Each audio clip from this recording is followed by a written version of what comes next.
Welcome back. President Biden has nominated Mike Brown as the next Undersecretary of Defense for Acquisition and Sustainment. He leads the Defense Innovation Unit now. If the Senate confirms him, he'll have to ensure the health of the defense supply chain after major impacts from coronavirus. Murphy Dougherty is Chief Executive Officer at Govini, and they are looking at a reshoring effort.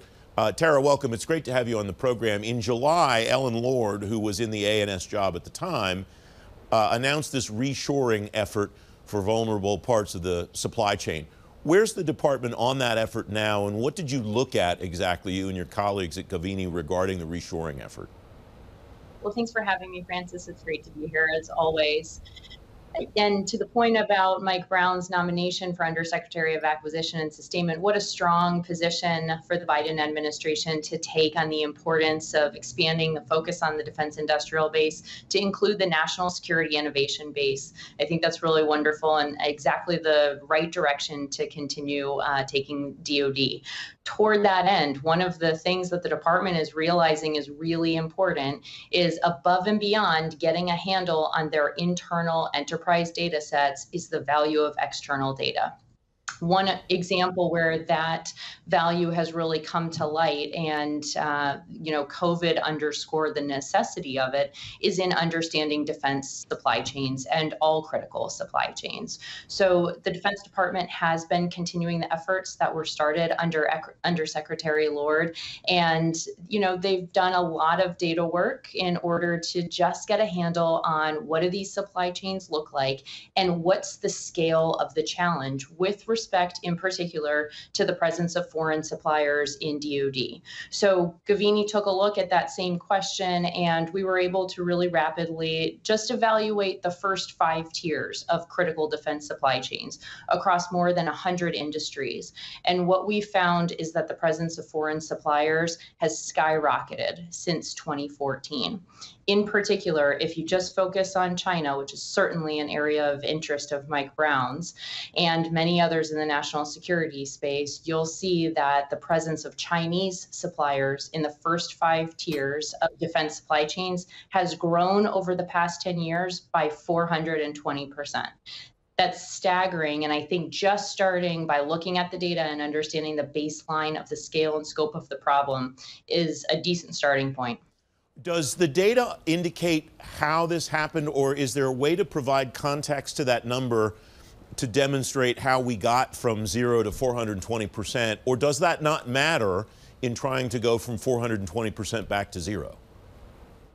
Well, it matters to some extent. Most importantly, I think where you start to separate out the presence of foreign suppliers that are U.S. allies and partners and the presence of suppliers or foreign companies that are very much not. And so you look at in 2014, 2015, and 16, you see a very significant increase in the presence of Japanese and South Korean suppliers in particular. Significantly less concerning. There may be cases, whether it's companies or critical military defense programs, where we want to own or reshore the entire supply chain, but that should be few and far between. And definitely the United States should be, in the context of everything that, the overall philosophy, I think, of the current team, we should be thinking about this as reshoring to America, but also about nearshoring with allies and partners.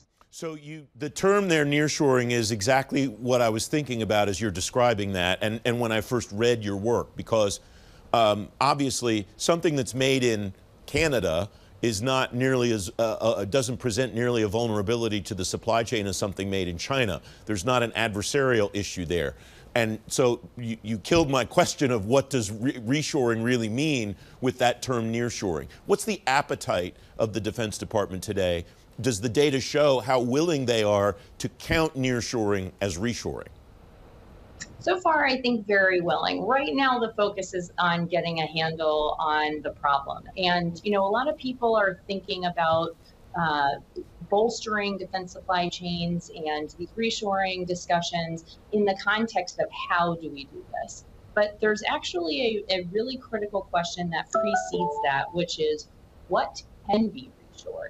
There are instances where And the first example that comes to mind for most people is, do we even have American or allied manufacturers available? Of course, the allied aspect of that is really important because you greatly expand the portfolio of businesses if you're considering working with allies and partners. But there are parts and legacy systems and of course the know-how that has left the United States in significant ways over the past several decades. And so that availability question is the first part. The second question is, does the United States government own the technical data package associated with the critical component that we're considering reshoring or nearshoring? And it sounds like it's all about data, but it's really about engineering and how that part fits into the overall system. So you first have to answer the question, what is eligible or what can we reshore? And then take on the question of, okay, now how do we do it? Tara Murphy Dougherty, thanks very much for joining me. It's great to have you back on the program. Great to see you.